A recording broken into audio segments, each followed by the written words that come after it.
हालांकि आज कृषि मंत्री नरेंद्र सिंह तोमर ने विपक्ष से लेकर किसान नेताओं तक को जवाब देने में कोई नरमी नहीं बरती। उन्होंने कहा कि मैं पूछता रहा कानूनों में काला क्या है। कांग्रेस पर उन्होंने खून से खेती का आरोप भी लगा दिया, जिसका जवाब कांग्रेस की तरफ से दिग्विजय सिंह ने यह कहकर दिया कि गोधरा में खून की खेती हुई थी या पानी की। इसलिए दंगल में आज कल चक्का जाम, क्या अभी और बढ़ेगा संग्राम? पहले रिपोर्ट देखिए, फिर बताते हैं मेहमान हमारे साथ कौन कौन से। जी दुनिया जानती है, खड़गे जी दुनिया जानती है, पानी से खेती होती है, खून से खेती सिर्फ कांग्रेस ही कर सकती है। भारतीय जनता पार्टी खून से खेती नहीं कर सकती। पूरे एक राज्य में गलतफहमी का शिकार हैं लोग। एक ही राज्य का मसला है। किसानों को इस बात के लिए बरगलाया गया है कि ये कानून आपकी जमीन को ले जाएंगे। भारत सरकार किसी भी संशोधन के लिए तैयार है। इसके मायने ये नहीं लगाना चाहिए कि किसान कानून में कोई गलती है। किसान संगठनों के देश भर के चक्का जाम से एक दिन पहले ये सरकार का तेवर है। संसद से सड़क तक जब किसान संगठनों से लेकर विपक्ष तक सरकार को किसानों के मसले पर घेर रहा है, सरकार अडिग रहने के संकेत दे रही है। राज्यसभा में कृषि मंत्री नरेंद्र सिंह तोमर विपक्ष के उन हमलों का जवाब दे रहे थे जिसमें सरकार पर किसानों पर कथित काला कानून थोपने और उन्हें बदनाम करने की तोहमत जोरदार तरीके से मढ़ी गई। ये कानून, तीनों कानून आज जो काले कानून हैं वो सभी लोग विरोध कर रहे हैं। और जो बॉर्डर में बैठे हुए लोग हैं वो इसीलिए बैठे हैं कि ये जो कानून है उनके हित में नहीं है। ये पंजाब, हरियाणा और पश्चिमी यूपी का किसान पूरे देश के किसानों की लड़ाई लड़ रहा है। वो सिर्फ 3 राज्यों की लड़ाई नहीं है और पूरा देश उनके साथ है, तो उनको देश जो है कहना ठीक नहीं। नरेंद्र सिंह तोमर जी से पूछना चाहता हूँ कि गोधरा में जो खेती हुई नरेंद्र मोदी जी की, वो पानी की खेती थी कि खून की खेती थी? भाजपा और संघ ये नफरत की राजनीति करते हैं और नफरत से हिंसा फैलती है। और जब भी हिंसा होती है, सांप्रदायिक दंगे होते हैं, इन्हें हमेशा फायदा होता है। किसानों पर पक्ष विपक्ष की इस आर पार के बीच कल देश भर के किसानों का चक्का जाम है। दोपहर 12 बजे से 3 बजे के बीच हाईवेज पर ट्रैफिक रोकने की तैयारी है। हालांकि इस बीच संयुक्त किसान मोर्चा ने एक नई रणनीति का भी इशारा किया है। यूपी और उत्तराखंड में सिर्फ डीएम को ज्ञापन सौंपे जाएंगे, चक्का जाम नहीं होगा। इस बीच जब कल के किसानों के शक्ति प्रदर्शन पार्ट 2 पर सबकी नजरें हैं, तो राजस्थान के दौसा में कांग्रेस नेता सचिन पायलट और उत्तर प्रदेश के शामली में आरएलडी नेता जयंत चौधरी ने महापंचायतों के जरिए अपनी अपनी ताकत दिखाने की कोशिश की है। कुमार गुड़ाल के साथ हिमांशु मिश्रा, दिल्ली, आज तक। और आपको बता दें कि दंगल में आज हमारे साथ कौन कौन से खास मेहमान होंगे। हमारे साथ ओम प्रकाश धनखड़ होंगे, वो अध्यक्ष है हरियाणा बीजेपी के, कृषि मंत्री भी रह चुके हैं हरियाणा के। हमारे साथ चरण सिंह सापरा हैं, वो कांग्रेस पार्टी के प्रवक्ता हैं, महाराष्ट्र से आते हैं। हमारे साथ अजय आलोक हैं, वो जेडीयू के नेता हैं। हमारे साथ हरिनाम सिंह हैं, वो किसान नेता हैं। और हमारे साथ विजय सरदाना हैं, वो कृषि विशेषज्ञ हैं। हरिनाम जी, सबसे पहले तो एक चीज पर आपसे विस्तृत जानकारी चाहते हैं। पहले कहा गया कि दिल्ली में चक्का जाम नहीं होगा, केवल हाईवेज पर होगा।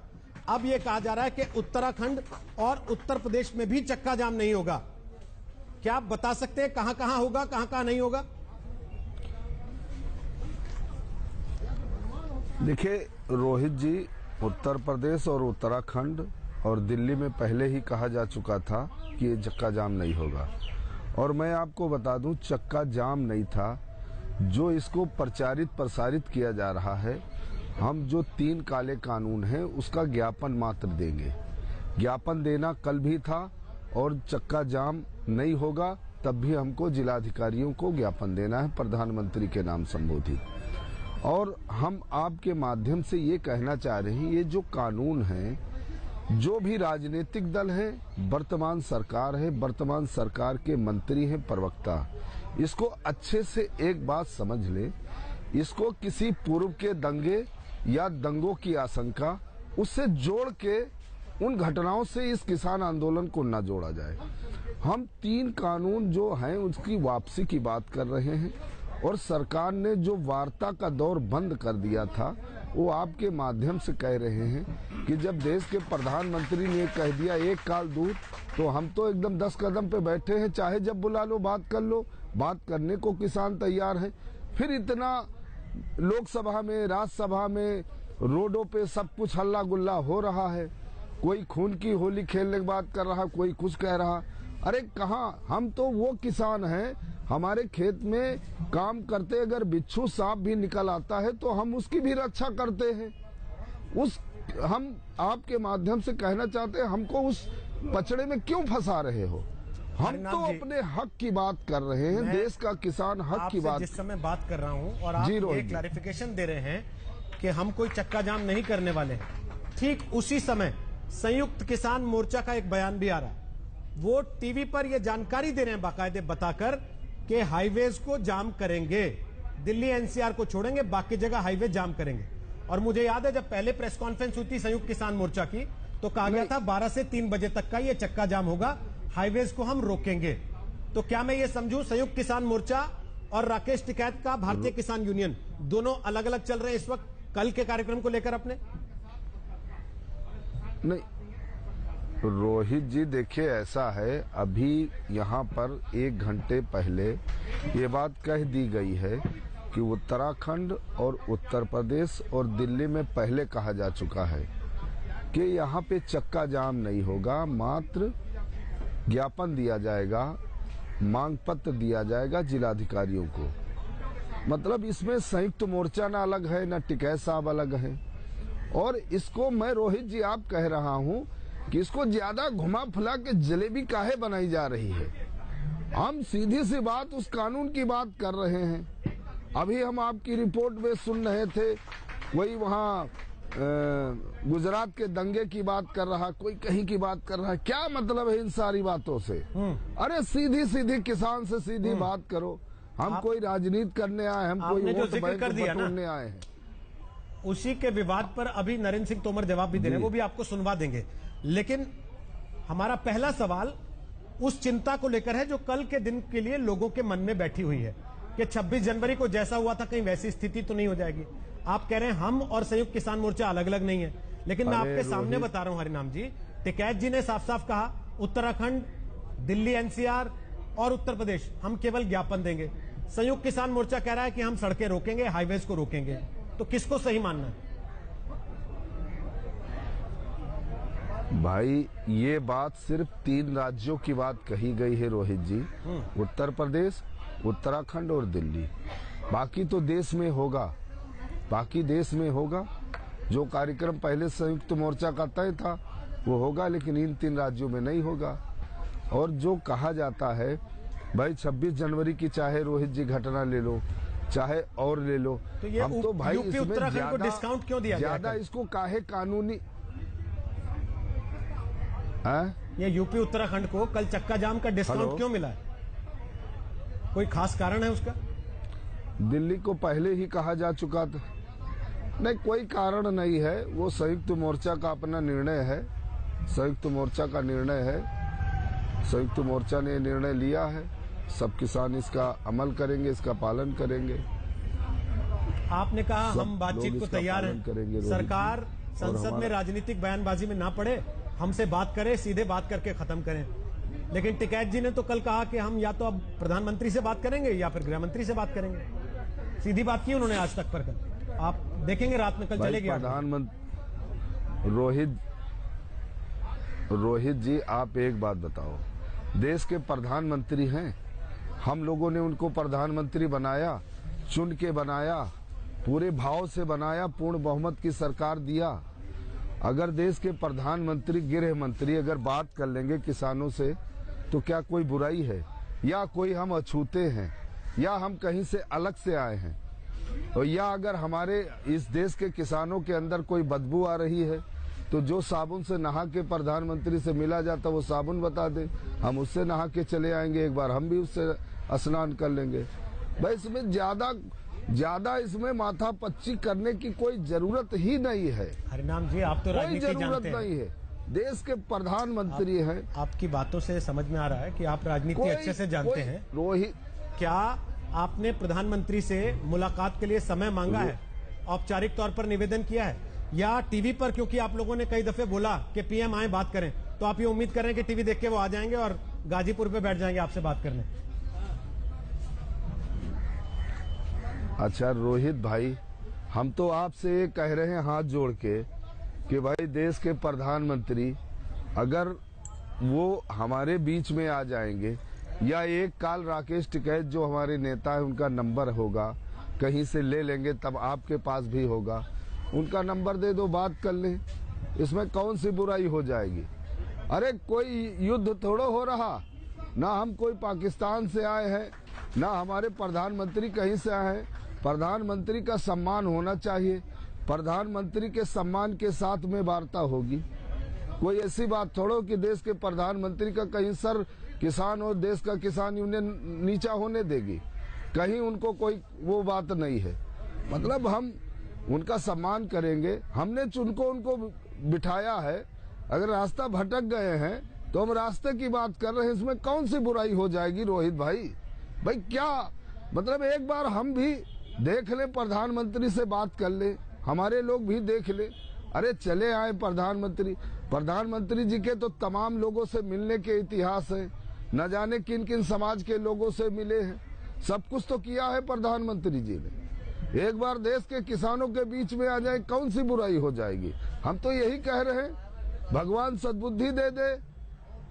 और बेचारा ये सड़क पे किसान, इस पे काहे गांव से लेकर लोकसभा तक राजनीति हो रही, क्यों मौका दे रहे हो किसी दूसरे को? चाहे कांग्रेस हो, चाहे कोई भी दल हो, आप क्यों मौका दे? मौका तो आप ही लोग दे रहे हो।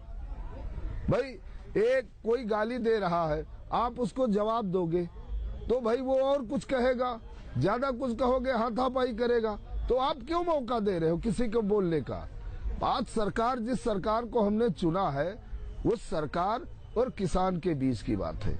आप तीसरे को क्यों उसमें ला रहे हो पचड़े में?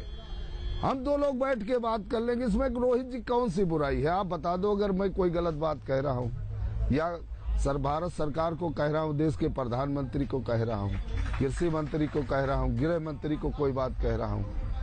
हम किसी को अगाड़ने पछाड़ने की लड़ाई नहीं है, ये हक की लड़ाई है।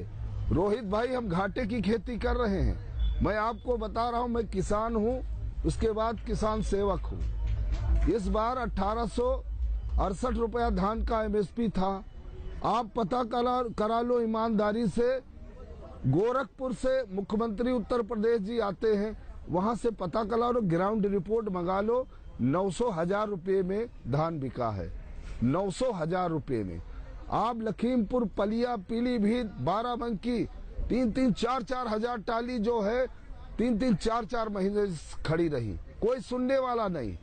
हरदोई में तो एक सरकारी महिला ये कह रही कि हम सरदारों का धान नहीं खरीदेंगे। आप बताओ इस देश में क्या हो रहा है? क्या सरदार इस देश का अंग नहीं है? सारी बातें क्या सरदार इस देश? आपकी सारी बातें मैंने सुनी और बड़े आराम से सुनी, बड़े ध्यान से सुनी जी। आपकी बात से लगता है आपके मन में कोई कड़वाहट नहीं है, कम से कम सरकार के प्रति। आप चाहते हैं कि बातचीत हो, आगे रास्ता खुले। नहीं, हम लेकिन सर मेरे कुछ सवाल हैं। मेरा सवाल यह है कि एक, क्या आप ये चाहते हैं आप टीवी पर न्योता दें और प्रधानमंत्री टीवी पर आ जाएं, आपके साथ बैठ के बात कर लें गाजीपुर पर? क्या ऐसा होता है? दूसरा, ओम प्रकाश धनखड़ जी को चर्चा में लेकर आ रहा हूं, जो हरियाणा के कृषि मंत्री रहे हैं, आप जानते होंगे। ओम प्रकाश धनखड़ जी, 11 बार किसानों के साथ सरकार की बातचीत हुई, जिसमें कृषि मंत्री मौजूद थे। अगर बात इतनी सरल और सीधी थी जितनी हरिनाम जी कह रहे हैं, तो फिर हल क्यों नहीं हो गई? ओम प्रकाश जी, पेच कहां अड़ा हुआ आज तक, जिसमें वो कह रहे हैं कि तीसरे को मौका मिल रहा है? देखिए रोहित सरदाना जी, मेरी आवाज पहुंच रही है क्या? बिल्कुल पहुंच रही है, बोलिए। रोहित सरदाना जी, मुद्दा बिंदुवार आज भी कृषि मंत्री जी ने कहा कि काले कानूनों में काला क्या है वो जरूर बताया जाए। उन्होंने खुलकर कहा, जो नाम दे दिया गया है कानूनों को वही शब्द इस्तेमाल करते हुए कहा कि इनमें क्या क्या कमी है जरूर बताया जाए। किस किस राज्य में कंट्रैक्ट खेती के कानून हैं, मेरे राज्य समेत, पंजाब समेत बाकी सब राज्यों की गिनती कराई। उस कानून में कहीं भी एक शब्द भी ऐसा नहीं है कि जिसके कारण से किसान की खेती जा सके, किसी की जमीन को जो है दिक्कत कोई हो सके और उस जमीन की कोई नीलामी कर सके या बंधक बना सके या पट्टे पे ले सके। किसान कर्जदार हो जाए तो भी उसमें लिखा है जमीन का कुछ नहीं हो सकता, जैसे चौधरी छोटूराम के समय कहा था। बात यहां अटकती है रोहित जी की मुद्दों पर बात नहीं हो रही, बात वहां पहुंच जाती है कि केवल रद्द करो। तो इस नाते से बात का अटकाव, इतनी बार की बातचीत के बाद भी अटकाव यहां है कि जितने भी मुद्दे किसान संगठन जत्थेबंदी चाहे पंजाब से लेके आई थी, चाहे हमारे उत्तर प्रदेश के साथी कह रहे हैं, चाहे हमारे यहाँ के साथी कह रहे हैं, वो सारे के सारे सुधारों की बात तोमर जी के साथ हुई है। तोमर जी ने अपनी चिट्ठी में भी लिखा है, आज संसद में भी कहा है कि भाई आप इसमें ये बताइए कि कमी कहाँ है। उस सारी कमियों को हम दूर करने के लिए तैयार हैं। दिक्कत कहीं कठिनाई है तो इस बात की हठधर्मिता के साथ है कि सुधार नहीं चाहिए और सुधार से आगे जाके केवल रिजेक्शन चाहिए। दिक्कत वहां होती है। हम सब जानना चाहते हैं, सारा देश जानना चाहता है, आपके मीडिया के माध्यम से भी जानना चाहता है कि इन कानूनों में काला क्या है, कौन सी ऐसी बात है जिससे कठिनाई आने वाली है। केवल और केवल अंदेशों की बात करके उस कानून में बिल्कुल साफ तौर पर लिखा हुआ है कि केवल कंट्रैक्ट खेती में आपके उत्पाद का कंट्रैक्ट हो सकता है, आपकी जमीन का नहीं हो सकता, उसको कोई पट्टे पे नहीं ले सकता, उसको कोई बंधक नहीं बना सकता। आप पर अगर कर्ज भी हो जाए तो भी आपकी जमीन उसको नहीं दी जाएगी किसी भी कीमत पर। यह भी उस कानून की धारा 15 में लिखा हुआ है। तो इस प्रकार के जो केवल अंदोसे खड़े करके कि ये हो जाएगा, ये हो जाएगा, जितनी भी बातें कि हमारी एपीएमसी खत्म हो जाएगी, उस पर भी सरकार ने कहा है कि आप अपने राज्य में तय कर लेना अपनी फीस। फीस लगाने वालों की पैरवी हो रही है, घटाने वालों को छोड़ा जा रहा है, मतलब उस पर आंदोलन करने की बात हो रही है। तो ये बिल्कुल उसके विपरीत है। तो इसलिए जो पॉइंट दर पॉइंट बात आज संसद में भी उठी, हर मीटिंग में भी उठी, हम चाहते हैं मीडिया के सामने आए। रोहित जी आप भी लेकर आए कि इसमें कौन सा ऐसा विषय है, हरिनाम जी भी लेकर आए कि इसमें कौन सा पक्ष काला है जिसके बारे में ये हो कि ये पक्ष काला है जो इसका हटा दिया जाए। इसको केवल सारे के सारे को कहकर और मुद्दों से हटाया जाता है और मुद्दों से हटा के बात को वहां पहुंचाया जा रहा है कि जहां मुद्दों की बात ही नहीं हो, केवल इमोशनल बात खड़ी कर दी जाए। ठीक है, तो केवल इमोशनल बात की बजाय तथ्यों पर भी आना चाहिए। मैं हरिनाम जी से बात करना चाहूंगा, चरण सिंह सप्रा जी से भी कहना चाहूंगा कि फैक्ट्स पर आइए। और जिस प्रकार का आंदोलन का कल का स्वरूप दिया है, मैं जरूर कहना चाहूंगा कि जो लोगों को कठिनाई होती है तो होती है, जाम करने वालों को भी बाद में कठिनाई होती है। मुकदमे चलते हैं वर्षों तक, मैंने भी किसान नेता के नाते झेला है उन मुकदमों को, तारीखें भुगतनी पड़ती है, सुप्रीम कोर्ट का आदेश है। तो बाकी लोगों को परेशानी में डालने की बजाय अपने संगठन के लोगों को भी परेशानी में मत डालिए। धनखड़ जी आप चर्चा टीवी पे चाहते हैं, विपक्ष कह रहा है संसद में करा लीजिए अलग से समय तय करके, लेकिन सरकार समय नहीं दे रही। वो कह रहे कि नहीं, राष्ट्रपति के अभिभाषण पर जो बहस हो रही है उसी में कर लो। नहीं चल रही है, नहीं आज तोमर साहब ने जवाब दिया है ना, और कोई उसके प्रोविजन है चर्चा के, आप लेकर आएंगे तो चर्चा तो कहीं के सदन में भी हो जाएगी। उसकी चर्चा के हर विपक्ष को अधिकार होता है चर्चा कराने का। उस प्रोविजन के तहत, जिन प्रोविजन के तहत चर्चा होती है, हम विधानसभा में चर्चा करते रहे हैं, लेकर आएंगे तो उस पर भी चर्चा हो जाती है, कोई कठिनाई नहीं है। चर्चा से कौन देश में इतनी, मुझे तो आनंद इस बात का है रोहित सरदाना जी कि यही पहले बार ऐसा विषय हुआ है। नहीं तो PRSORG देखता था हमारे कानूनों को, कई कमरों में बैठ के सेमिनार हो जाते थे। पहली बार ये कानून चर्चा में आए हैं। इन कानूनों पर बिंदुवार चर्चा होना देश के किसानों के लिए अच्छा होगा, देश के लिए अच्छा होगा। मुझे इस बात की खुशी है कि पहली बार कृषि कानूनों में देशव्यापी चर्चा हो रही है और आप लोगों ने भी इतना समय दिया है, MSP जैसे विषय पर भी दिया है। मुझे इस बात का आनंद है कि पहली बार देश कानूनों पर चर्चा कर रहा है। सर, तो एक घंटे में 12 सर ये आनंद दोगुना हो जाता अगर किसान नहीं होती है। ये आनंद दोगुना हो जाता अगर किसान 3 महीने से सड़क पर नहीं बैठा होता, अगर लाल किले की घटना नहीं होती, 26 जनवरी का दिन काला नहीं हुआ होता इस तरीके से। मैं सापड़ा जी को एक बार चर्चा में ला रहा हूं। सापड़ा जी, काले कानून करते करते बात काले से लाल पे आ गई जी। खून की खेती करना चाहते हैं आप लोग, ये आरोप लगाया आज कृषि मंत्री ने संसद में। देखिए, कृषि मंत्री कुछ भी आरोप लगा सकते हैं, उनके सारे आरोप तथ्यहीन है। मैं ये कहना चाहूंगा कि कील की खेती करने वाले, धान और गेहूं की खेती करने वालों का दुख दर्द कहां से समझ सकते हैं। ये तो सड़कों पर कील ठोक करके इनके आंदोलन को सील करना चाहते थे, लेकिन दुर्भाग्यपूर्ण है इनके हिसाब से कि वो नहीं सील हुआ है। अब मैं जो बात सुन रहा था हरिनाम सिंह जी की, उसका तथ्य मैंने ये निकाला है कि देश का किसान जो है वो बीमार से नहीं लड़ना चाहता है, वो बीमारी से लड़ना चाहता है। बीमार मतलब भारतीय जनता पार्टी, और बीमारी है मोदी सरकार का अहंकार और मोदी सरकार की तानाशाही। यानी किसान क्लॉज बाय क्लॉज 11 मीटिंगें कर चुका है, तब भी इनको समझ में नहीं आ रही है। और अभी जो धनखड़ साहब बोल रहे थे, इतनी सारी बातें समझा रहे थे, ये खुद हरियाणा के अध्यक्ष हैं बीजेपी के, ये जाकर के हिसार में और जींद में जो किसान बैठे हैं उनको क्यों नहीं समझा देते? अपने राज्य के किसानों को तो आप समझा नहीं सकते, और यहां पर आकर के आप टीवी चैनल पर बड़ी बड़ी बातें कर रहे हैं। अरे किसानों का दर्द समझिए, क्योंकि ये किसान जो है ये आने वाली फसल और नस्ल की लड़ाई लड़ रहा है। उद्योगपतियों के पोषण के लिए आप इन अन्नदाताओं का शोषण कर रहे हैं। बात यह है कि धरती का लाल उद्योगपतियों के दलाल के सामने झुकने को तैयार नहीं है। यही दर्द है जो तोमर जी के मुंह से निकला है। और उन्होंने खून की खेती की बात की है। उनको यह भी बता दूं कि कांग्रेस का इतिहास चाहे देश की आजादी से पहले या बाद का है, कांग्रेस के नेताओं ने इस देश की मिट्टी के लिए खून दिया है, आजादी से पहले भी और आजादी के बाद, चाहे वो इंदिरा जी रही हो, चाहे राजीव जी रहे हो, चाहे कहते हैं कि खून दिया है, चाहे सरदार बेअंत सिंह और अनेक सारे नेता हमारे। देखिए, इसमें कोई आपत्ति नहीं मुझे, लेकिन आप कहते हैं खून दिया है जी। बीजेपी और एनडीए के नेता कहते हैं कि खून चूसा है। अब ये जनता तय करेगी कि खून दिया है या खून चूसा है। मैं अजय आलोक को लेकर आ रहा हूं जरा चर्चा में। वो चाय पी रहे हैं काफी देर से आप लोगों की बातें सुनते हुए, और धनखड़ साहब आपकी बात पे जवाब देना चाहते हैं। उसके पहले फटाफट अजय आलोक अपनी बात आप रख लीजिए। ये कह रहे हैं कि भाई सत्ता के जो लोग हैं वो असल में देश के लाल के ऊपर उद्योगपतियों के दलाल बन के बैठना चाहते हैं। Ajay Alok.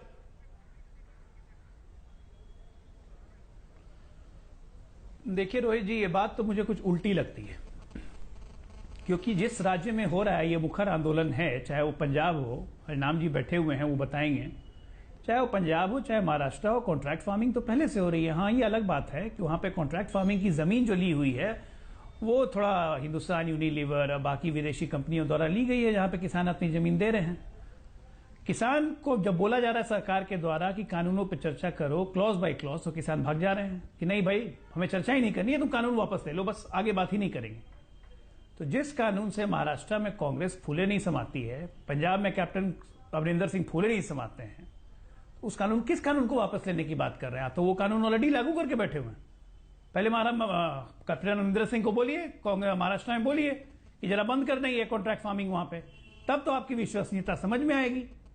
Right from the day 1 अक्टूबर से मैं कह रहा हूं कि ये पूरी की पूरी आंदोलन कांग्रेस द्वारा खड़ा किया हुआ है, aided, abetted and finance by Congress.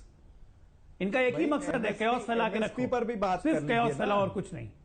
और बात कर रहे हैं कि हमें पॉलिटिक्स से नहीं मतलब है, हमें कांग्रेस से नहीं मतलब है, हमें बीजेपी से नहीं मतलब है। अरे राकेश सिंह टिकैत कांग्रेस और राष्ट्रीय लोकदल के टिकट पे चुनाव लड़ चुके हैं 2014 में, किसको नहीं पता है? कैसे आप कह रहे हैं कि आपको राजनीति से मतलब नहीं है? विशुद्ध राजनीति है। अरे खुल के कहिए कि कर रहे हैं राजनीति, और जब तक पंजाब के चुनाव नहीं होंगे तब तक ये आंदोलन खत्म नहीं करेंगे, क्योंकि चुनाव जीतना है। पंजाब के किसानों को तो बर्बाद कर दिया, उनका लैंड आज तक सॉइल रिपोर्ट पंजाब की नहीं निकाली आप लोगों ने। क्यों? क्योंकि वहां उगने वाले जितने धान है या गेहूं है उसमें इंसेक्टिसाइड और पेस्टिसाइड की क्या मात्रा है ये बताने में पंजाब सरकार डर रही है। क्यों? एमएसपी क्यों नहीं खत्म हो, इस पे आप लोग चर्चा नहीं करते। आज तक एमएसपी को कानून नहीं बनाया 70 साल में। आज हम कह रहे हैं कि एमएसपी जारी रहेगी, तो आप कहते हैं कि कानून बना दो जी।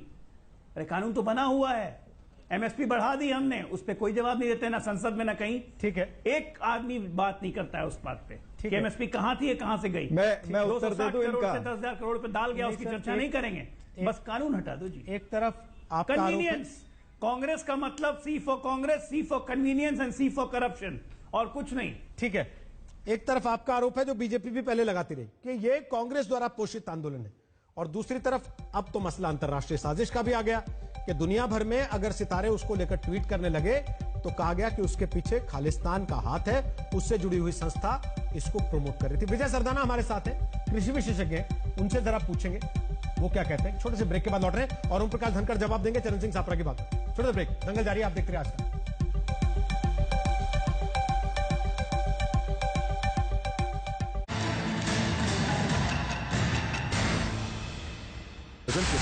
KEI Wires and Cables.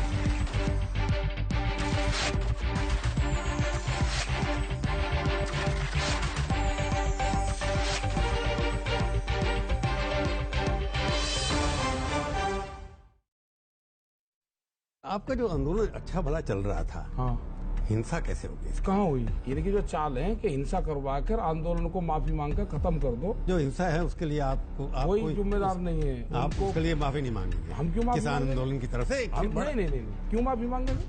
ये मांगेंगे ना माफी। सीधी बात शनिवार रात 8 बजे, रविवार दोपहर 12 बजे, सिर्फ आज तक पर।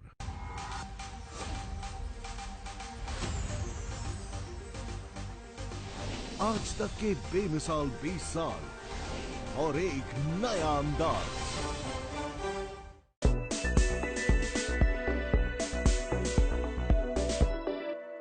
क्या आप 5 करोड़ रुपए तक कमाना चाहते हैं या 1 करोड़ रुपए से लेकर 5 करोड़ रुपए तक का इनाम जीतना चाहते हैं? तो आप बहुत आसानी से ये इनाम जीत सकते हैं। और ये ऑफर कोई और नहीं दे रहा है आपको, ये ऑफर आपको हमारी सरकार यानी कि भारत सरकार, वित्त मंत्रालय और इनकम टैक्स डिपार्टमेंट दे रहा है। बहुत छोटा सा काम आपको करना है, सिर्फ आपको सूचना देनी है। आपको इनकम टैक्स की चोरी करने वालों की सूचना देनी है, आपको ब्लैक मनी वालों की सूचना देनी है, आपको अवैध संपत्ति अगर कोई है जिसके बारे में आप जानते हैं, बेनामी संपत्ति कोई है जिसके बारे में आप जानते हैं, उसकी सूचना देनी है। और आपको 5 करोड़ रुपए तक का इनाम भारत सरकार की तरफ से, वित्त मंत्रालय की तरफ से, इनकम टैक्स डिपार्टमेंट की तरफ से मिल जाएगा। और आपको डरने घबराने की कोई जरूरत नहीं है। आपका नाम पता पूरी तरह से गोपनीय रखा जाएगा, बल्कि आपसे मांगा ही नहीं जाएगा। आपसे आधार कार्ड नहीं मांगा जाएगा, आपकी आइडेंटिटी नहीं पूछी जाएगी, आपसे आपका पता नहीं पूछा जाएगा, आपसे आपके बारे में कोई जानकारी नहीं मांगी जाएगी। हाँ, सिर्फ आपको अपना मोबाइल नंबर देना होगा। और वो क्यों देना होगा मोबाइल नंबर? मोबाइल नंबर इसलिए देना होगा कि जब आप कोई शिकायत करेंगे तो उस शिकायत को जैसे ही इनकम टैक्स डिपार्टमेंट या वित्त मंत्रालय रिसीव करेगा, आपको पहले एक ओटीपी भेजेगा, फिर आप उस ओटीपी को दोबारा उन्हें भेजेंगे तो वो कंफर्म कर लेंगे कि हाँ, आप जेन्युइन व्यक्ति हैं और आपकी शिकायत जो है इसमें कुछ दम हो सकता है। और उस शिकायत के बाद जिस व्यक्ति की आपने शिकायत की है या जिस व्यक्ति की आपने जानकारी दी है इनकम टैक्स चोरी करने वाले की, या विदेशों में जो काला धन है जमा लोगों का, या कुछ ऐसे लोगों को आप जानते हैं या आपको किसी पर शक है कि ये अपना धन विदेश में जमा करता है उसकी, तो वो इनकम टैक्स डिपार्टमेंट के, वित्त मंत्रालय के रडार पर आ जाएंगे, छानबीन होगी, छापे पड़ेंगे और कार्रवाई जरूर होगी। अगर आपने किसी के बारे में बताया है तो उसकी जांच होगी। आपको करना क्या होगा? कहीं जाने की जरूरत नहीं है, किसी ऑफिस जाने की जरूरत नहीं है, किसी अधिकारी से मिलने की जरूरत नहीं है, ये सब कुछ ऑनलाइन हो जाएगा। आपको ऑनलाइन ये जानकारी देनी होगी बस। तो आइए अब हम आपको जल्दी से बता देते हैं कि ये जानकारी आप दें कैसे। CBDT यानी कि central board of direct taxes ने इनकम टैक्स डिपार्टमेंट की वेबसाइट पर एक पोर्टल को लॉन्च कर दिया है। बस आपको कुछ नहीं करना है, आपको इस पोर्टल पर जाना है और जानकारी दे देनी है। कैसे? आइए हम आपको बताते हैं। CBDT ने बताया कि ई फाइलिंग पोर्टल पर 12 जनवरी से टैक्स चोरी अथवा बेनामी संपत्ति होर्डिंग की जानकारी देने संबंधी लिंक को एक्टिव कर दिया गया है। आपको क्या करना होगा? आपको www.incometaxindia.efiling.gov.in पर जाकर फाइल कंप्लेंट पर tax evasion /undisclosed foreign asset बेनामी प्रॉपर्टी में किसी एक पर क्लिक करके अपनी शिकायत दर्ज कर देनी होगी। अब जब आप ये शिकायत दर्ज कर देंगे इस पोर्टल पर, तो आपको अपना टेलीफोन नंबर उसमें देना होगा और कुछ नहीं। तो उस टेलीफोन नंबर पर आपके पास मोबाइल पर ओटीपी आएगा और उस ओटीपी के वेरिफिकेशन के बाद उस शिकायत पर कार्रवाई अवश्य की जाएगी। वेरिफिकेशन के बाद इनकम टैक्स 1961 के उल्लंघन, अघोषित संपत्ति कानून और बेनामी लेन देन बचाव कानून के तहत 3 अलग अलग फॉर्म में शिकायत दर्ज की जा सकती है। और इन तीनों फॉर्म्स को इस वेबसाइट पर अपलोड भी कर दिया गया है, तो आपको उसे डाउनलोड करने की भी जरूरत नहीं है। आप सीधे जाइए, फॉर्म पर अपनी शिकायत कीजिए, आपका काम खत्म। अच्छा, इतना ही नहीं है, जब आप ये शिकायत दर्ज कर देंगे तो इनकम टैक्स डिपार्टमेंट आपको एक यूनिक कोड मुहैया कराएगा, यानी कि आपको एक यूनिक कोड दे दिया जाएगा।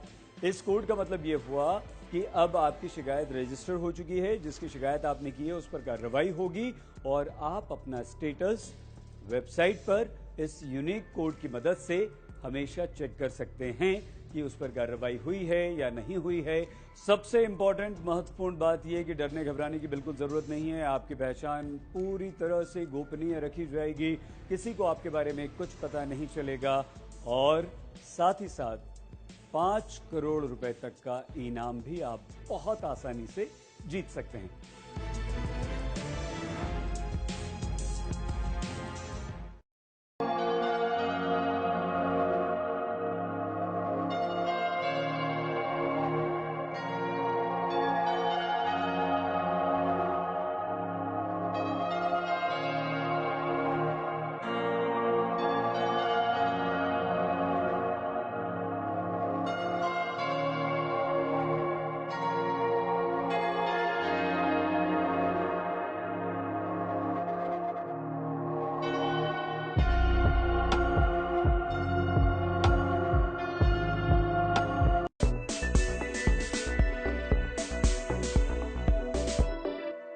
आज तक के साथ लगातार जुड़े रहने के लिए डाउनलोड कीजिए आज तक का मोबाइल ऐप। तमाम खबरों को देखने के लिए, पढ़ने के लिए आज तक.in पर जरूर जाएं और हां, इन तमाम खबरों के लिए अब आप आज तक के ऐप को भी डाउनलोड कर सकते हैं। आज तक के बेमिसाल 20 साल।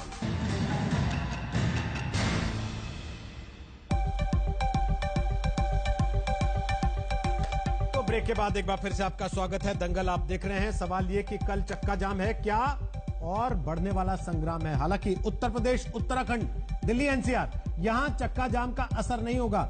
शामली में आज महापंचायत हुई किसानों की, वहां भी इस बात का ऐलान किया गया। राकेश टिकैत ने खुद ये बात कही कि उत्तर प्रदेश, उत्तराखंड में केवल डीएम को ज्ञापन सौंपे जाएंगे और दिल्ली में पहले से ही इस बात को लेकर कहा गया कि वहां चक्का जाम नहीं किया जाएगा। लेकिन संयुक्त किसान मोर्चा का यह बयान भी कि बाकी हाईवेज पर चक्का जाम होगा और सरकार तक अपनी आवाज पहुंचाएंगे। हरिनाम सिंह हमारे साथ हैं, किसान नेता हैं। विजय सरदाना हमारे साथ हैं, अर्थशास्त्री हैं, कृषि विशेषज्ञ हैं। हमारे साथ ओपी धनखड़ हैं, कृषि मंत्री रह चुके हैं हरियाणा के और हरियाणा बीजेपी के अध्यक्ष हैं। चरण सापरा हमारे साथ हैं, वो कांग्रेस के प्रवक्ता हैं। और अजय आलोक हमारे साथ हैं, जेडीयू के नेता हैं। ओपी धनखड़ साहब, आप जवाब देना चाहते थे पहले चरण सिंह सापरा की कुछ बातों का, आप दे लीजिए, फिर विजय जी के पास आ रहा हूं। बोलिए जी। मैं सापरा जी को याद दिलाना चाहता था कि इन्होंने कब कब किसानों के साथ खून की होली खेली। टप्पल में खेली, 3 किसान मारे, भट्टा परसोल में मारे, जो इन्होंने जो है बेसीमारी में 5 किसान मारे, पूना में मारे। ये अपनी बातों को भूल जाते हैं। यहाँ की कुछ गड़ी हुई प्रशासन के द्वारा, पुलिस के द्वारा लगाई हुई केले ये 4 केले याद कर रहे हैं, इसको भूल जाते हैं। एक एक करके याद दिला लीजिए, मुझे कोई आपत्ति नहीं है कि आप याद दिलाइए एक दूसरे को। सापड़ा जी, वो आपको याद दिला ले, फिर आप इनको याद दिला लीजिए, कोई आपत्ति नहीं है। एक एक करके दीजिएगा। आप लोगों ने किसानों पर गोलियां चलाई थी, आपने गोलियों से भूना था किसानों को, ये मत भूलिए। और आप ही वो हैं जिन्होंने स्वामीनाथन रिपोर्ट को 6 साल तक दबाए रखा। आप ही वो हैं जिन्होंने हुड्डा कमेटी की रिपोर्ट को अपने पैरों तले दबाए रखा। आज आप इतनी बड़ी बड़ी बातें यहाँ जो किसानों का नुकसान कर कांग्रेस जो करती रही है वर्षों तक, ये एमएसपी ऐसे क्यों रहे, ये आपकी ज्यादा बड़ी जिम्मेवारी है। वर्षों तक आपका शासन था। आज जो बड़ी बड़ी बातें यहाँ आप बैठ के कर रहे हैं, ऐसे सब कानून वो आपके प्रायोजित थे। एक बात मैं किसान यूनियन को कहना चाहता हूँ, रोहित सरदाना जी, उन्होंने जहां उत्तर प्रदेश के रोहित सरदाना जी, मैं जो है किसान यूनियन को कहना चाहता हूं, उनके प्रतिनिधि हरनाम जी यहां पर हैं, कि उत्तर प्रदेश के किसानों को अपना गन्ना चीनी मिलों में ले जाने की आप छूट दे रहे हो। हरियाणा में भी गन्ना किसान है, उसको भी छूट दीजिए, उसको भी अपना गन्ना चीनी मिलों में ले जाने दीजिए, उसको भी अपनी सब्जी ले जाने दीजिए। हरियाणा के किसान को तकलीफ मत दीजिए। अगर आप उत्तराखंड और उत्तर प्रदेश किसानों की अगर आप मेयर कर रहे हो, तो थोड़ी सी हरियाणा के किसान की भी मेयर। अभी आपकी बात का जवाब लेता हूँ हरनाम जी से, बहुत बड़ी है। अभी आपकी बात का जवाब लेता हूँ हरनाम जी से, उसके पहले चरण सापड़ा बोल रहे हैं आपकी बात, इसका भी ख्याल करें। चरण सापड़ा बोलिए, उसके बाद हरनाम जी और विजय जी। बोलिए चरण सापड़ा, जल्दी से। देखिए ओम प्रकाश जी, जब आप किसी पे एक उंगली उठाते तो 3 उंगलियां आपकी तरफ भी है। आप भूल गए मंदसौर में क्या हुआ था? आप भूल गए कि महाराष्ट्र के अंदर किसान जो है 200-250 किलोमीटर नासिक से चल करके मुंबई तक आया था, पैरों में छाले पड़ गए थे। आप ये भूल गए कि 170 किसानों की अभी इसी आंदोलन के दौरान उनकी मौत हुई है। क्या भारतीय जनता पार्टी का एक भी नेता कहीं किसी किसान के घर पे गया है? क्या आपने कोई संवेदना प्रकट की है? आपका ही एनसीआरबी का डेटा बताता है कि 2019 के अंदर किसान और मजदूर पकड़े तो 42,000 तकरीबन लोगों ने आत्महत्या की है, उसमें से 10,281 किसान थे। तो ये आपके कार्यकाल में हो रहा है। ये जो खून की बातें कर रहे हैं ये आप लोग कर रहे हैं। आप ये चीजें भूल जाइए, आप सीधे आइए, ध्यान मत भटकाइए जनता का। ये नरेंद्र तोमर जी ध्यान भटकाने की बात कर रहे हैं। वो चाहते हैं कि ये डिबेट वायरल हो जाए, वो चाहते हैं कि देश की डिबेट जो है आरोप के जवाब में आरोप लगा रहे हैं सापड़ा जी, सवाल न पूछे जाए। सापड़ा जी, जब आप आरोप के जवाब में आरोप लगा रहे हैं तो आपकी 3 उंगलियां आपकी तरफ है या मैंने आरोप नहीं लगाया, ठीक है, इन्होंने लगाया। वो 3 उंगलियां आपकी तरफ रख के लगाया कि उनको कहीं और रख लिया था? अभी इन्होंने आरोप लगाया, उसका उत्तर में ठीक है। ओके, विजय जी के पास जा रहा हूं फटाफट से, फिर हरनाम जी से कमेंट लेंगे। हरियाणा के किसानों को राहत क्यों नहीं देते भाई? जल्दी से पहले विजय सरदाना जी। विजय सरदाना जी, क्या इसको ये कहना जायज है कि राजनीतिक पार्टियां हवा दे रही हैं? क्या ये कहना जायज है कि खालिस्तान का आंदोलन है उसको किसानों का आंदोलन बताया जा रहा है? क्या इसको ये कहना जायज है कि असल में सब कुछ किसानों के हित का है, बस किसान बेवजह बैठ गए वहां पे, सुनने को तैयार नहीं? रोहित जी, मेरे बेसिक सवाल हैं जो एक नागरिक के दिमाग में है। जिन कानूनों के अंदर 4 लाख किसानों ने आत्महत्या करी, क्या वो कानून सही थे? जिन कानूनों के अंदर किसान गरीब रहा और बिचौलिए अमीर होते गए, क्या वो कानून सही थे? क्या इस देश के अंदर जिस तरह से एमएसपी जाती है और उसका लाभ सिर्फ उन कुछ राज्यों को मिलता है और जहां गरीब राज्य है वहां से एफसीआई नहीं खरीदती, क्या ये जायज है? सवाल बेसिक है, सवाल इकोनॉमिक है, सवाल पॉलिटिकल नहीं है। तो जो लोग कहते हैं कि कानून वापस हो, वो कौन से तंत्र की बात कर रहे हैं? उसी तंत्र को वापस लाना चाहते हैं जहां 4 लाख किसानों ने आत्महत्या करी, जहां बिचौलिया अमीर होता गया और किसान गरीब रहा। मैं एक चीज कहना चाहता हूं रोहित जी, आप पत्रकार हैं, 5 साल बाद 10 साल बाद जब यहां पे दुनिया में इतिहास लिखा जाएगा, मैं सारे किसान आंदोलनों के इतिहास पढ़ रहा था। ये एक ऐसा इतिहास, ऐसा कानून का इतिहास होगा कि जहां किसानों को फ्रीडम ऑफ चॉइस दिया गया और उसके खिलाफ आंदोलन हुआ। बाकी सब जगह शोषण के खिलाफ आंदोलन था, बिचौलियों के खिलाफ आंदोलन था, उनकी जमीनों पे कब्जे का आंदोलन था। यहां पे पहला ऐसा आंदोलन है कि जहां सरकारें उनको आजादी दे रही है कि आप डिसाइड करो कहां बेचना है, चॉइस इज योर। लेकिन आंदोलन हो रहा है कि ये कानून वापस लिए जाए। ये मजाक नहीं है तो क्या है? मेरा ये कहना है, जो लोग विरोध कर रहे हैं, जैसा सबने कहा कौन सी लाइन खराब है, चलिए मैं एक कदम आगे जाता हूं। ठीक है, इस कानून को हटा दीजिए, मेरे को एक ड्राफ्ट बता दीजिए। जो लोग इसका विरोध कर रहे हैं कि कानून कैसा होना चाहिए, ठीक है, कम से कम एक लिख के जनता के सामने तो दिखाओ कि आप मैं बताता हूं ना, कल सुनेंगे भी आप, और उसका कुछ हिस्सा हम सुनवा भी रहे लगातार। राकेश टिकैत जो सीधी बात कार्यक्रम में आए आज तक पर प्रभु चावला के साथ, उसमें उन्होंने कहा कि मेरे पिताजी वाला फार्मूला लगा दीजिए, 3 क्विंटल उसका दाम हो 1 तोला सोना। आपको लगता है ये फिजिबल है? ऐसा है सर, रोहित जी आप कर दीजिए, मुझे नहीं करना है, बताइए कि सरकार को करना है, और आप जैसे विशेषज्ञों को सलाह देनी है सरकार को, जैसे स्वामीनाथन ने दी थी। ऐसा है, स्वामीनाथन साहब ने इस देश को बर्बादी के रास्ते पे बढ़ा दिया। राकेश टिकैत जी उस पर एक्सीलेटर लगा रहे हैं। स्वामीनाथन फॉर्मूले की ट्रेजेडी देखिए, आप जितने इनएफिशिएंट होंगे, जितनी आपकी कॉस्ट ऑफ प्रोडक्शन ज्यादा होगी, उतना आपका एमएसपी बढ़ेगा। ये कौन सा फॉर्मूला है सर? कॉस्ट प्लस 50%, ना प्रोडक्टिविटी का है, ना इसमें क्वालिटी की कोई जिम्मेवारी है। ठीक है, मतलब आप जितने इनएफिशिएंट होंगे, जितना महंगा आप पैदा करेंगे, उतना ज्यादा आपको एमएसपी मिलेगा। तो जो ऑर्गेनिक की खेती कर रहा है उस बेचारे को तो कुछ मिलना नहीं चाहिए। आप राकेश टिकैत के फार्मूले से भी सहमत नहीं है ना? उसको तो कुछ मिलना ही नहीं चाहिए। राकेश टिकैत के उस प्रस्ताव से भी सहमत नहीं है ना, जो मैंने आपको बताया अभी? अगर आपने खुद कहा कि ये लिख के दे दे प्रावधान। हिंदुस्तान का कंज्यूमर, गरीब आदमी फिजिबल है, अनाज खरीद लेगा क्योंकि वो अफोर्ड नहीं कर सकता। अगर राकेश जी का ये फॉर्मूला है तो ये राकेश जी उगाएं और घर पे रखें। ठीक है, हम तो साहब विदेशी माल खरीद लेंगे, वो सस्ता पड़ता है, क्योंकि इतना महंगा अनाज हम तो नहीं खरीद पाएंगे। ओके, हरनाम जी दोनों चीजों पर फटाफट आपका कमेंट। जो पहले ओम प्रकाश जी ने कहा कि आप यूपी उत्तराखंड के अपने किसानों को तो राहत देना चाहते हैं चक्का जाम से, हरियाणा के किसान ने क्या बिगाड़ा, उसको भी चक्का जाम से राहत दे दीजिए। देखिए ऐसा है, यहाँ पर जो भी हमारे बुद्धिजीवी लोग बैठे हैं, मैं सबसे एक ही बात कहता हूँ।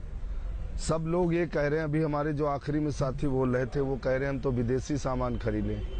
हम कहते हैं एमएसपी को गारंटी कानून बनाने में कौन सी, सोने के रेट पे कैसे खरीदेंगे? मैं बोला नहीं, 10,000 रुपए का 300 किलो मेरी एक बात बताओ, 10,000 रुपए का 50,000 विजय जी सुन लीजिए ना, उनका जवाब तो सुन लीजिए एक बार।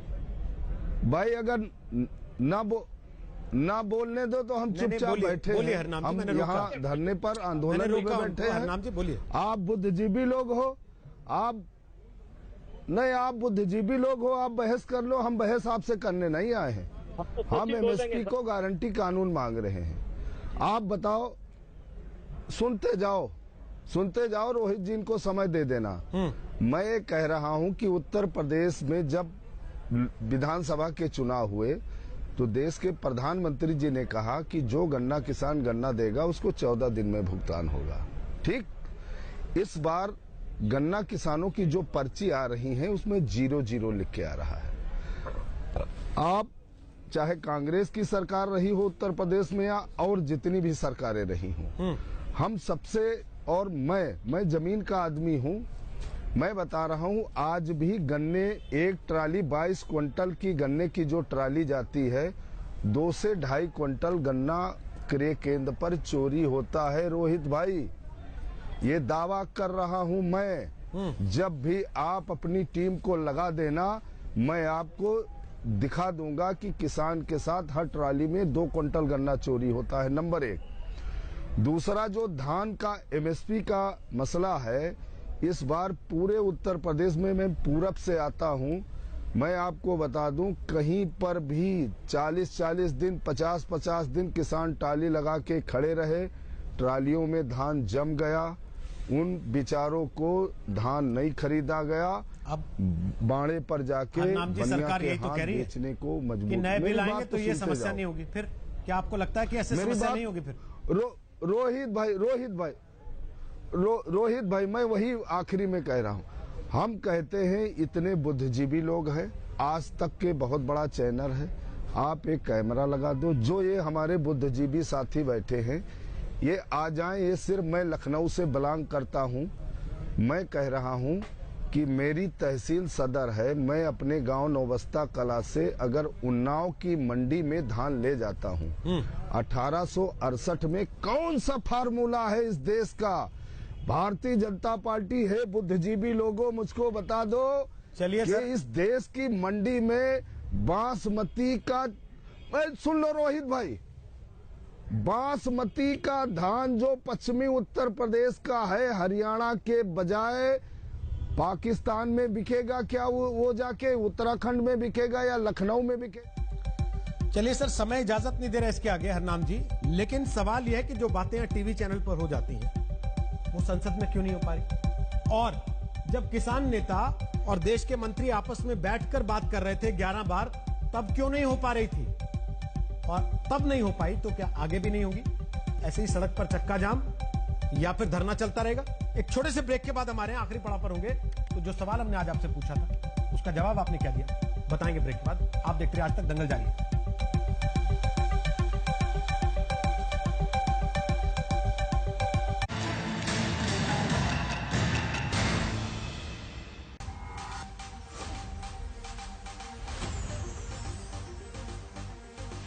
आज तक के बेमिसाल 20 साल और एक नया अंदाज।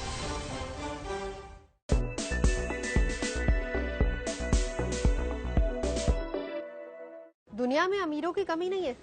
दिल से अमीरों की बात नहीं कर रही, पैसे से अमीरों की बात कर रही हूँ, क्योंकि दिल से अमीर तो सारे होते हैं। खैर, पैसे से अमीरों की बात जब आती है तो अक्सर पुरुषों का नाम सबसे पहले आता है, चाहे वो हिंदुस्तान में कोई लिस्ट बने या फिर वर्ल्ड की कोई भी एजेंसी इसका सर्वे करे, तो पुरुषों का जिक्र ज्यादा होता है, महिलाओं का भी कभी कभी होता है। लेकिन आज हम हिंदुस्तान की उन महिलाओं की बात करेंगे जो पुरुषों को टक्कर दे रही हैं, और वो भी संपत्ति के मामले में। जी हाँ, तो वो कौन सी ऐसी महिलाएं हैं जिन्होंने संपत्ति के मामले में 100 महिलाओं के बीच में जगह बनाई है। नंबर 1 पर कौन है, इन तमाम महिलाओं का जिक्र आज हम करेंगे। तो क्या आप जानना चाहते हैं कि हिंदुस्तान की सबसे अमीर महिला कौन सी है? तो आज हम आपको कुल 7 महिलाओं की बात करें, यानी कि टॉप 7 अमीर महिलाओं का जिक्र, और साथ ही साथ उनकी संपत्ति कितनी है, उनका किससे ताल्लुक है, आज इसके बारे में विस्तार से हम आपको बताएंगे। वैसे उससे पहले जानना बेहद दिलचस्प होगा कि ये सूची तैयार कहां से हुई है। तो बताते हैं आपको, ये सूची कोटेक वेल्थ के सहयोग के साथ हुरून इंडिया ने तैयार की है। 100 भारतीय अमीर महिलाओं की ये सूची है, और इस सूची में शामिल महिलाओं की कुल संपत्ति की बात की जाए तो 2.72 लाख करोड़ रुपए इनकी संपत्ति बनती है। तो इसी में सबसे पहला नाम आता है HCL टेक्नोलॉजीज की चेयरपर्सन रोशनी नाडर मल्होत्रा का, और इनकी उम्र है 38 साल, और इनकी कुल संपत्ति की अगर बात की जाए तो 54.8 हजार करोड़ रुपए इनकी कुल संपत्ति। वैसे आपको ये भी बता दें कि 2019 में फोर्ब्स की वर्ल्ड 100 सबसे शक्तिशाली महिलाओं में इन्होंने अपनी जगह बनाई थी, और उसमें 54वां स्थान हासिल किया था। 28 साल महज इनकी उम्र थी जब इन्होंने कंपनी की बागडोर अपने हाथ में ली थी। तो हुरून रिच लिस्ट में दूसरे नंबर पर नाम आता है किरण मजूमदार शॉ का, और इनकी संपत्ति कितनी है वो भी आपको बता देते हैं। 36.6 हजार करोड़ रुपए इनकी कुल संपत्ति है, और किरण मजूमदार शाह के बारे में आप जानते ही हैं, बायकॉन की प्रबंध निदेशक है ये। वैसे रिपोर्ट में ये भी कहा गया है कि ये जो सूची तैयार की गई है, यानी कि 100 महिलाओं की, इनमें से 31 ऐसी महिलाएं हैं जिन्होंने अपने दम पर ये मुकाम हासिल किया, यानी कि अपने दम पर इतनी संपत्ति बनाई है। तो अमीर महिलाओं की सूची में तीसरा नाम आता है लीना गांधी तिवारी का। लीना गांधी तिवारी कौन है ये भी हम आपको बता देते हैं।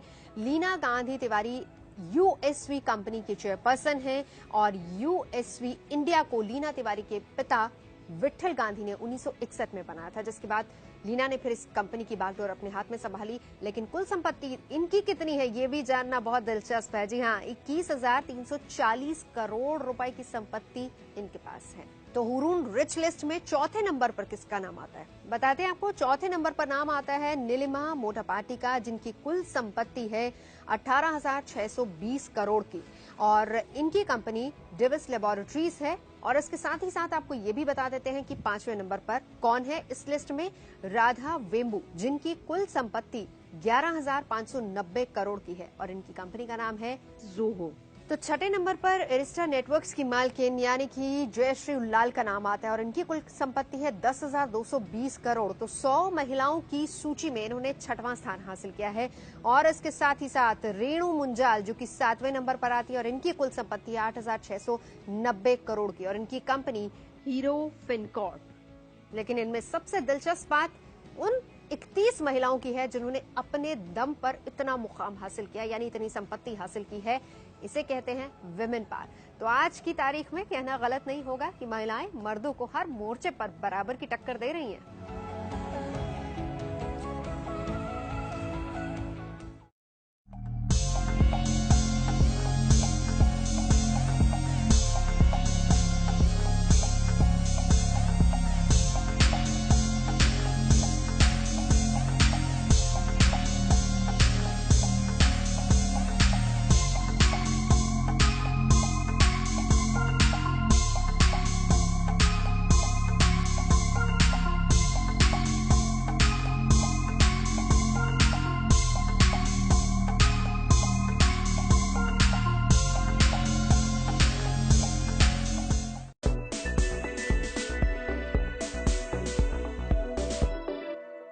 तमाम खबरों को देखने के लिए, पढ़ने के लिए आजतक.in पर जरूर जाएं। और हाँ, इन तमाम खबरों के लिए अब आप आज तक के ऐप को भी डाउनलोड कर सकते हैं।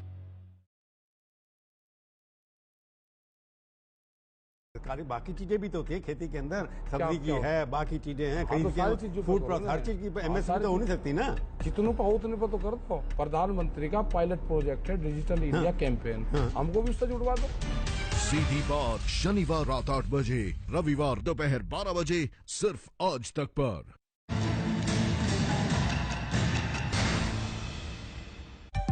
तो सवाल हमने आज आपसे पूछा था, क्या किसानों के संग्राम के लिए कांग्रेस को जिम्मेदार ठहराना सही है? आपके जो जवाब हमें मिले, 66% लोगों ने कहा हां, जबकि 34% लोगों को ऐसा नहीं लगता।